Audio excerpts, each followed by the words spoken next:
আজকে অনেক দিন পর বাড়ির সবার জন্য কাটা চচ্চড়ি তৈরি করলাম। আমাকে ছোটবেলা থেকেই সবাই খুব বুলি করতো, কারণ আমার মায়ের দিকটা ছিল বাঙাল আর বাবার দিকটা ছিল ঘটি। তো আমাকে সবাই বাটি বলতো, বিশেষ করে আমার স্কুলের ফ্রেন্ডসরা। তো আমার সেটা একেবারেই পছন্দ হতো না, যে বাটি নামটা খুবই বাজে লাগে শুনতে। বাট এখন আমি বড় হয়ে সেটা বুঝতে পারি যে আমার মধ্যে আমার মায়ের দিক থেকেও কিছু কিছু জিনিস এসেছে আর বাবার দিক থেকেও।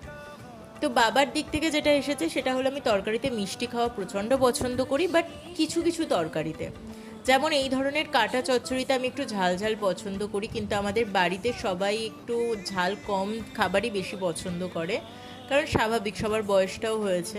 যেহেতু আমাদের বাড়িতে সবাই একটু হালকা পাতলা খাওয়া বেশি পছন্দ করে, কারণ আমাদের জেনেটিক্যালি একটা ইস্যু আছে ডাইজেশনে, তো সেই জন্যেই আমরা হালকা পাতলা খাবারই খাওয়ার চেষ্টা করি।